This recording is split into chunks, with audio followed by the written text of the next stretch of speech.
नमस्कार, जय हिंद। मैं मोहन पाठक आप लोगों का स्वागत करता हूं मोहन इंस्टीट्यूट आजमगढ़ में। आज हम टॉपिक उठाए हैं भारत पाक युद्ध के बारे में और ये आज हम बताएंगे आपको कि भारत पाक युद्ध कब हुआ था और क्यों हुआ था और उसके बाद क्या हुआ, क्या क्या घटनाएं घटी। हम 1947 से 2020 तक लेके आएंगे, ठीक है। तो आइए चलिए शुरू करते हैं और जानते हैं कि क्या हुआ था। जब भारत की आज़ादी हुई थी 1947 में, भारत की जब आज़ादी हुई थी 1947 में, तो उसके बाद काफ़ी चीज़ें बदल गई थी। भारत तो आज़ाद हुआ था, 15 अगस्त 1947 को भारत आज़ाद हुआ, 14 अगस्त 1947 को पाकिस्तान आज़ाद हुआ और भारत से एक अलग राष्ट्र बना, जो कि एक इस्लामिक स्टेट के रूप में, मतलब धार्मिक रूप में अलग हुआ था भारत से। और भारत एक क्या था, एक धर्मनिरपेक्ष राष्ट्र था। यहाँ पे किसी को भी रहने की आज़ादी और अनुमति थी। तो भारत पाक युद्ध हुआ क्यों, कारण क्या था? तो कारण मेरे साथियों ये था कि पाकिस्तान थोड़ा लालची था, उसको जितना दिया गया था उतने में उसका पेट नहीं भर रहा था। तो वो क्या था, जो हमारे पड़ोस में हिमालयी क्षेत्र है, जो आपका लद्दाख है, जम्मू कश्मीर, ये वाला क्षेत्र जम्मू कश्मीर का क्षेत्र है, जहाँ पे राजा हरि सिंह, उस समय वर्तमान के राजा हरि सिंह थे, वो एक स्वतंत्र राज्य अपना चला रहे थे। और भारत ने उन्हें ऑफर भी किया था, तो भारत में आने से मना कर दिए थे। बोले जब समय आएगा तो देखा जाएगा। मना तो नहीं करते थे, लेकिन टालते चले जाते थे। तो यही सारी घटनाएं घटित हो रही थी। तो एक दिन अचानक पता चलता है हरि सिंह को कि उनके कश्मीर राज्य पर पाकिस्तान के फौज जो है वो भेष बदल कर कश्मीर में घुसने की कोशिश कर रही है और यहाँ पे हमला कर रही है।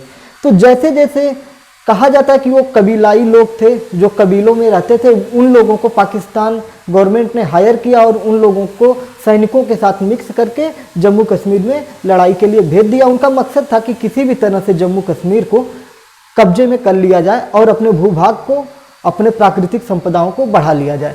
तो राजा हरि सिंह जो थे, ये किसी भी कीमत पर पाकिस्तान के साथ जाना नहीं चाहते थे।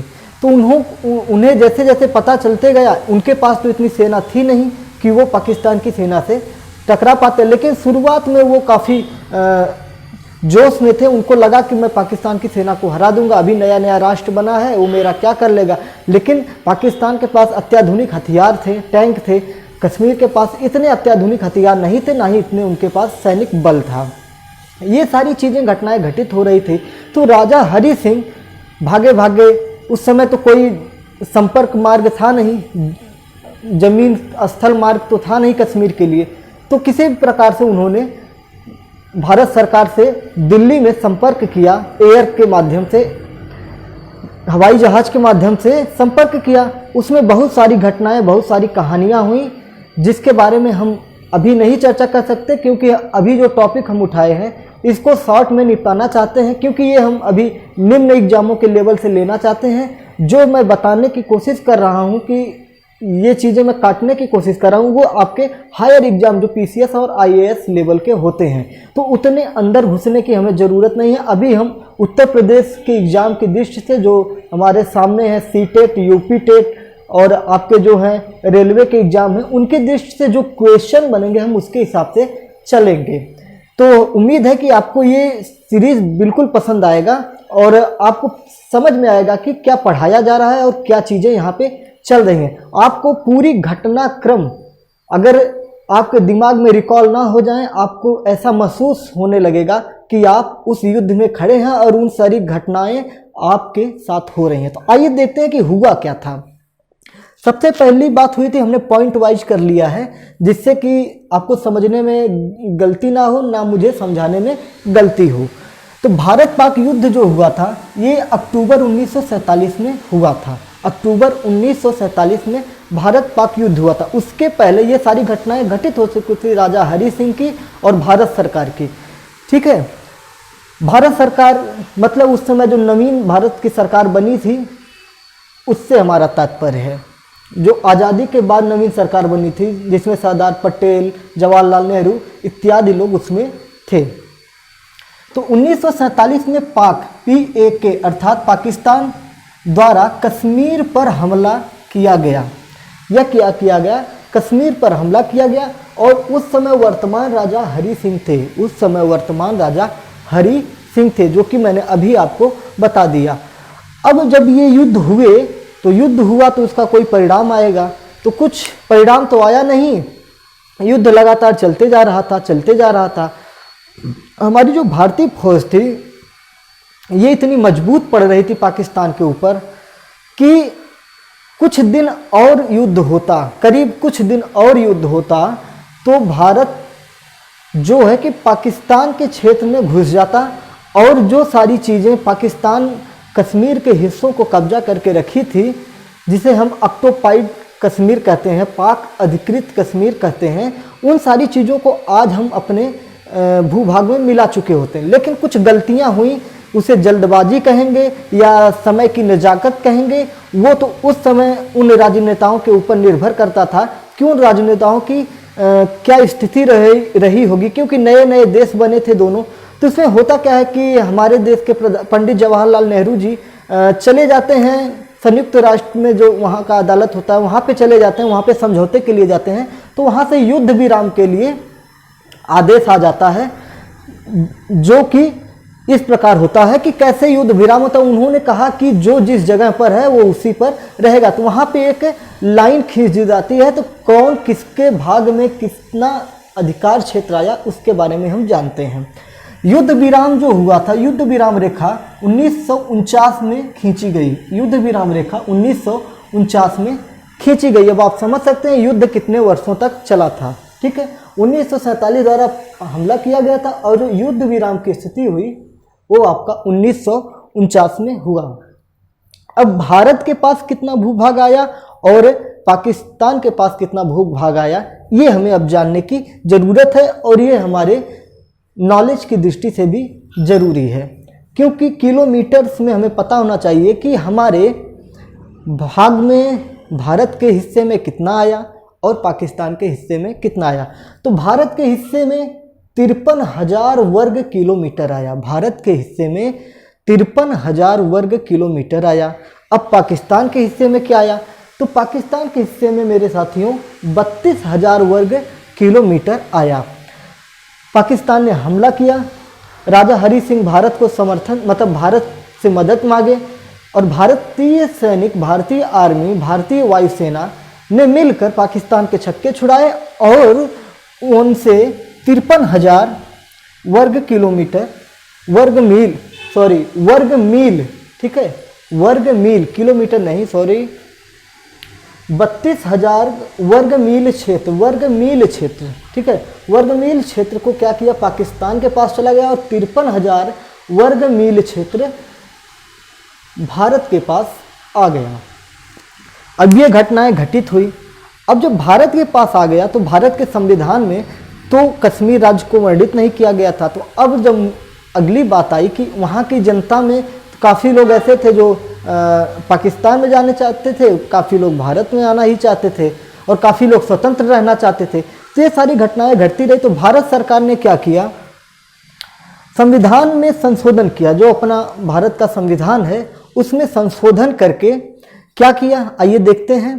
पॉइंट नंबर 3 पे, राष्ट्रपति, जो भारत के राष्ट्रपति थे, उन्होंने 14 मई 1954 को एक आदेश पारित किया जिसमें अनुच्छेद 370 के तहत भारत के राष्ट्रपति ने 14 मई 1954 को संविधान में संशोधन करके राष्ट्रपति के आदेश द्वारा 370 अनुच्छेद 370 के तहत जम्मू कश्मीर को विशेष राज्य का दर्जा दे दिया गया।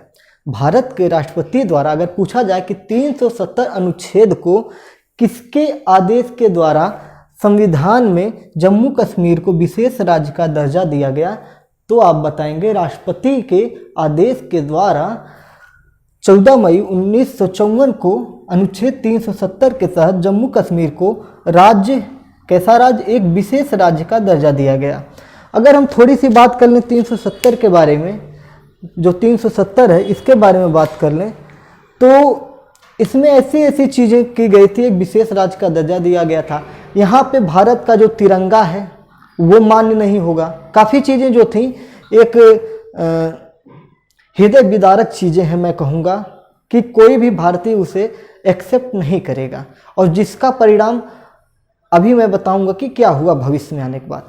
उस समय की परिस्थितियों के अनुसार वो अनुच्छेदों का निर्माण किया गया था, उसमें हम किसी को कोई ब्लेम नहीं दे सकते हैं। उस समय की परिस्थिति स्थिति जो थी उसके हिसाब से उस समय काम किया गया था। फिर जब समय बदला तो समय के हिसाब से हर चीज़ें बदली।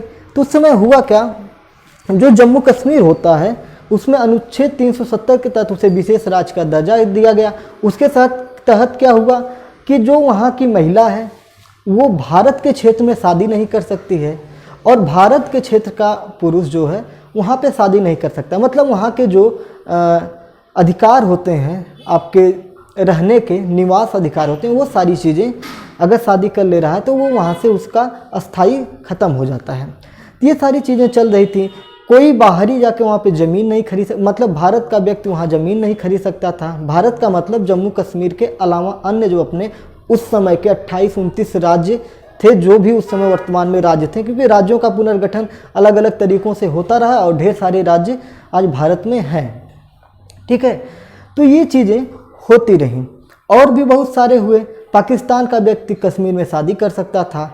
ये सारी चीज़ें जो थी, काफ़ी सबसे ख़राब चीज़ ये थी कि वहाँ पे भारत का जो तिरंगा है, जो हमारा आत्मगौरव है, हमारे राष्ट्र का सम्मान है, उसको वहाँ पे कोई वैल्यू नहीं दी जाती थी। जब चाहे पैरों के तले कुचल दिया जाता था, आग लगा दिया जाता था। मतलब समझ सकते हैं आप, आपको भी पता होगा कि क्या क्या घटनाएं तिरंगे के साथ होती थी। उससे पूंछे तक लगा दिए जाते थे। तो ये सारी चीज़ें भारतवासियों के अंदर में रोष उत्पन्न करते थे, और आए दिन किसी न किन्हीं प्रकार से युद्ध, गृह युद्ध की घटनाएं होती रहती थी, सामुदायिक युद्ध होते रहते थे। ये सारी चीज़ें जब घटित होती तो भारत का हर एक व्यक्ति काफ़ी दुखी होता। ऐसे ही घटनाएं चलती रहीं। ये सारी चीज़ें वहाँ पे हुआ। और एक चीज़ थी, जैसे कि भारत के संविधान में जो नियम कानून हैं वो जम्मू कश्मीर में नहीं लागू होते थे। केंद्र सरकार वहाँ पे किसी भी स्थिति में आपातकाल नहीं लगा सकती थी। ये सारी चीज़ें जो हैं, केंद्र सरकार का एक तरह से वहाँ पर किसी भी प्रकार से कानूनी तरह से हस्तक्षेप नहीं था, और केंद्र सरकार उसको एक स्पेशल पैकेज भी देती थी। वहाँ के जो नेता थे एक ऐशो आराम की ज़िंदगी जीते थे और किसी प्रकार का वहाँ पे डेवलपमेंट नहीं करते थे, जिससे वहाँ की भी जनता त्रस्त होती थी। आए दिन आतंकवादी हमले होते थे। पाकिस्तान हमेशा कोशिश में रहता था कि उसको अपने कब्जे में कर ले। ये सारी चीज़ें कश्मीर में की घटनाओं में हो रही थी। फिर धीरे धीरे समय गुजरता रहा। फिर आया एक ऐसा वर्ष। अच्छा, एक क्वेश्चन और बनता है कि पूरी तरह से संविधान में पूरी तरह से जम्मू कश्मीर को कब अंगीकृत किया गया था? पूरी तरह से तो ये 17 अक्टूबर 1949 को पूरी तरह से संविधान में अंगीकृत कर लिया गया था। ठीक है, 17 अक्टूबर 1949 को पूरी तरह से अंगीकृत कर लिया गया था। ये क्रम थोड़ा आप लोग सही कर लीजिएगा। 14 मई 1954 को 17 अक्टूबर 1949 के हिसाब से आप क्रम एक बार अपने से सही कर लीजिएगा। ये सारी घटनाएं घटती रहीं। तो फिर एक दिन आता है ऐसा जो भारत की राजनीति में भूचाल ला देता है, जबकि ये भूचाल लाने की कोई बड़ी बात नहीं थी, क्योंकि जिस पार्टी ने ऐसा काम किया, जिस सरकार ने ऐसा काम किया, उन्होंने जनता से ये वादा करके ही, जनता से उन्होंने ये वादा किया था कि आप हमें अगर सत्ता में लाते हैं तो ये कार्य हम करेंगे। तो उन्होंने उसी हिसाब से वो कार्य किया। बाकी अन्य दलों ने उसका विरोध किया, कुछ दलों ने समर्थन किया। अगर हम समर्थन की बात करें तो उत्तर प्रदेश की पूर्व मुख्यमंत्री मायावती ने समर्थन किया। हम उत्तर प्रदेश की दृष्टि से बात कर रहे हैं, जो हमारे एग्जाम की दृष्टि से है। और अगर पूछ दिया जाए कि अनुच्छेद 370 का समर्थन, हटाने का समर्थन किसने किया, तो आप बता सकते हैं कि पूर्व मुख्यमंत्री मायावती जी है, सुश्री बहन कुमारी मायावती जी हैं। और कहा जाए कि किन्होंने विरोध किया, तो आप बता सकते हैं कि जो आपकी समाजवादी पार्टी के राष्ट्रीय अध्यक्ष श्री अखिलेश यादव जी ने इसका घोर विरोध किया। तो ये दो चीज़ें आप ध्यान में रख सकते हैं जो आपके परीक्षा में पूछ दिया जा सकता है कि किन्होंने कौन सी राजनीतिक पार्टी उत्तर प्रदेश की समर्थन की और कौन सी उत्तर प्रदेश की राजनीतिक पार्टी ने विरोध किया। तो ये उत्तर प्रदेश की दृष्टि से आपका महत्वपूर्ण हो सकता था। अब हुआ क्या था, घटना क्यों घटी थी कि इन लोगों को विरोध और समर्थन करने की जरूरत पड़ी। तो बात ये थी, कांग्रेस सरकार ने भी इसका घोर विरोध किया था, जिन्होंने जब ये कश्मीर आज़ाद हुआ था तो उस समय कांग्रेस, कश्मीर जो था जब संविधान में वर्णित हुआ सारी घटनाएं उसमें कांग्रेस की ही सरकार थी, 1947 में कांग्रेस ही थी। तो ठीक है, घटना घटी 5 अगस्त 2019 को। एक ऐसी घटना घटी जो सभी लोगों को अचंभित कर गई, आश्चर्यजनक। कहा जाता था कि अनुच्छेद 370 को हटाना नामुमकिन है। ऐसी चीज़ें हमारे देश में पिछले 70 सालों से फैलाई गई थी और ये चल रहा था। एक क्वेश्चन बहुत ज़बरदस्त बनता है कि क्या 370 अस्थाई था या अस्थाई था, अनुच्छेद 370 अस्थाई था या अस्थाई था। इसके बारे में अभी हम आगे बात करते हैं। आइए, 5 अगस्त 2019 को राज्यसभा में भारत के होम मिनिस्टर, भारत के गृह मंत्री, नवनिर्वाचित गृह मंत्री जो कि नए ही कुछ ही दिनों पहले भारत के गृह मंत्री के पद पर आसीन हुए थे, उन्होंने 5 अगस्त 2019 को राज्यसभा में एक ऐतिहासिक पुनर्गठन अधिनियम जो प्रस्तुत किया वो था जम्मू कश्मीर पुनर्गठन अधिनियम 2019 पेश किया। अगर उसके नाम की बात की जाए तो जम्मू कश्मीर पुनर्गठन अधिनियम 2019 को पारित किया। फिर इसके बाद क्या हुआ, जब पारित हो गया तो आपके जम्मू कश्मीर से 370 धारा हट गई। काफ़ी विरोध हुआ, लोगों ने कहा था कि काफ़ी दंगा फसाद होगा, बाकी वो चीज़ें कुछ नहीं हुई। काफ़ी शांतिपूर्वक हमारे देश में देश के नागरिकों ने, देश की सम्मानित जनता ने इसको स्वीकार किया। बाकी जो राजनीतिक दल होते हैं उनका अपना एजेंडा होता है, उसके स्वरूप उन लोगों ने अपना विरोध प्रकट किया। सबके अपने वोट बैंक होते हैं, वोट कोर होता है, उन सारी चीज़ों को आप मैनेज करने के लिए किया गया, ठीक है। लेकिन ये बात ध्यान में आप रखिएगा कि उत्तर प्रदेश की दृष्टि से अगर पूछा जाए, उत्तर प्रदेश में 2 बड़ी पार्टियां हैं जो लोकल पार्टियां हैं उत्तर प्रदेश की। तो मायावती जी हैं, बसपा है और एक सपा है। तो सपा ने विरोध किया और बसपा ने समर्थन किया। हालांकि उन्होंने भाजपा का समर्थन नहीं किया, मतलब भाजपा का नहीं समर्थन किया, उन्होंने अनुच्छेद 370 हटने का समर्थन किया, ठीक है। ये ध्यान देखिएगा, उन्होंने किसी पार्टी का समर्थन न करके वो देश हित की चीज़ों को समर्थन किया। ये आपको ध्यान में रखना पड़ेगा। उसके बाद क्या हुआ, जम्मू कश्मीर जो था पहले एक ही था, जम्मू कश्मीर एक ही था, तो उसके बाद उसको अलग किया गया। तो 2 केंद्र शासित क्षेत्रों का वहाँ पे विभाजन किया, मतलब 2 केंद्र शासित वहाँ पे क्षेत्र बनाए गए, मतलब जिसमें जम्मू कश्मीर और लद्दाख के 2 केंद्र शासित क्षेत्रों के रूप में करने का प्रस्ताव किया गया। तो उसमें बने क्या, एक आपका जम्मू कश्मीर बना और एक आपका लद्दाख बना। अगर बात की जाए कि जम्मू कश्मीर में कितने ज़िले होते हैं, अब वर्तमान समय में जम्मू कश्मीर में कितने, जब विभाजन हो गया तो जिलों का भी बंटवारा हो गया, क्षेत्र बंटवारा होगा, भूभाग बट गए, तो ये सारी चीज़ें हो गई। तो जम्मू कश्मीर में 20 ज़िले हैं, जम्मू कश्मीर में 20 ज़िले हैं और उसकी राजधानी आपकी श्रीनगर है, जो मई से अक्टूबर तक श्रीनगर होती है और नवंबर से अप्रैल तक आपका जम्मू कश्मीर होता है, ठीक है। अब लद्दाख की हम बात करें कि लद्दाख में कितने ज़िले हैं, तो लद्दाख में सिर्फ 2 ज़िले हैं। लद्दाख एक बहुत छोटा केंद्र शासित राज्य है, लद्दाख में 2 ज़िले हैं, एक है आपका कारगिल है और एक है आपका लेह है, लेह और कारगिल, ठीक है। तो लद्दाख में 2 ज़िले हैं, लेह और कारगिल है। तो ये आपको ध्यान में रखने वाली बात होगी। अगर बात की जाए कि क्या 370 हटाना, मतलब धारा 370 संविधान में अस्थाई था या अस्थाई था, अगर अस्थाई था तो किस अनुच्छेद से था, अस्थाई था तो किस अनुच्छेद से था। तो हम आपको ये बता देना चाहते हैं कि भारत के संविधान में धारा 370 एक अस्थायी अनुच्छेद था और किस भाग के अंतर्गत था, तो ये भाग 21 के अंतर्गत इसे अस्थायी बनाया गया था। ठीक है, अस्थायी शब्द 21वें भाग में समाविष्ट किया गया था, 21वें भाग में समाविष्ट किया गया था। इसको आप ध्यान में रखिएगा। अगर क्वेश्चन बने कि धारा 370 को अस्थायी किस भाग के अंतर्गत रखा गया था, तो आप बताएंगे 21वें भाग में समाविष्ट किया गया था। समाविष्ट, संवैधानिक भाषा का प्रयोग करेंगे, समाविष्ट किया गया था। तो ये चीज़ें हो गई। अब मैं कुछ जो अभी बता रहा था कि 31 अक्टूबर को एक ऐसी घटना, 31 अक्टूबर को अगर पूछा जाए कि आपका जो जम्मू कश्मीर और लद्दाख जो थे, इन्हें लागू कब किया गया, ये जो 370 हटने का कानून था, इसको लागू कब किया गया, और ये दोनों मतलब जम्मू कश्मीर और लद्दाख किस दिन से केंद्र शासित राज्य लागू हो गए, तो ये आपका 31 अक्टूबर 2019 को था। और 31 अक्टूबर को 3 घटनाएं बड़ी घटती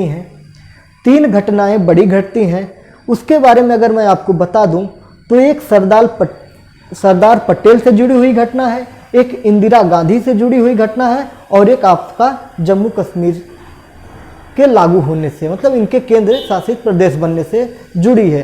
तो मैं बात करता हूं, अगर मैं बात करूं कि सरदार पटेल के बारे में बात करूं तो इनका जन्म हुआ था 31 अक्टूबर। ये आपकी परीक्षा की दृष्टि से बहुत महत्वपूर्ण है। 31 अक्टूबर 1875 में पटेल जी का जन्म हुआ था। और इसी दिन जब प्रधानमंत्री नरेंद्र मोदी सत्ता में आए, 2014 में सत्ता में आए पहली बार, तो उन्होंने इसी दिन को राष्ट्रीय एकता दिवस, 31 अक्टूबर को राष्ट्रीय एकता दिवस के रूप में मनाना प्रारंभ किया। तो पहली बार अगर राष्ट्रीय एकता दिवस कब मनाई गई, तो आप बताएंगे 2014 में। 31 अक्टूबर 2014 को भारत में पहली बार राष्ट्रीय एकता दिवस मनाया गया। अब इंदिरा गांधी जी से क्या जुड़ी हुई घटना थी, तो भाइयों ये बहुत दुर्भाग्यपूर्ण घटना थी भारत की राजनीति में। भारत देश के लिए एक दुर्भाग्यपूर्ण दिन था कि 31 अक्टूबर 1984 को 31 अक्टूबर 1984 को हमारे देश की प्रधानमंत्री, जो कि एक होनहार और हमारे देश की सर्वगुण संपन्न एक प्रधानमंत्री थी, जिनका हम लोग हृदय से सम्मान करते हैं, जिन्होंने इतने बड़े राष्ट्र को अपने कंधों पर चलाने का प्रयास किया। हालांकि कई घटनाएं उनके शासनकाल में घटी, जिसमें सबसे बुरी घटना की अगर बात की जाए तो उनके द्वारा लगाया गया आपातकाल, जिसमें नसबंदी सबसे बड़ा उनके पतन का कारण बना। ये सारी चीज़ें जो थी, वो चीज़ें इनके शासनकाल में थोड़ा सा काला धब्बा इंगित किया जाता है इतिहास में, लेकिन उनके शासनकाल में बहुत सारी चीज़ें जो है भारत को डेवलप करने में, भारत को समृद्ध बनाने में ढेर सारी चीज़ें हुई हैं। तो इसको भी भारतवासियों को नहीं भूलना चाहिए। 31 अक्टूबर 1984 को इनकी हत्या कर दी जाती है। ये एक बड़ी घटना जो है आपका 31 अक्टूबर से जुड़ी हुई है। तो ये 3 घटनाएं आपकी 31 अक्टूबर से जुड़ी हुई हैं। उम्मीद है कि आपको मेरे द्वारा बताया गया आज का ये पहला सेशन जो था जीएस की दुनिया में काफ़ी कुछ जानने को मिला होगा और काफ़ी कुछ आप लोगों के जीएस में वृद्धि हुई होगी।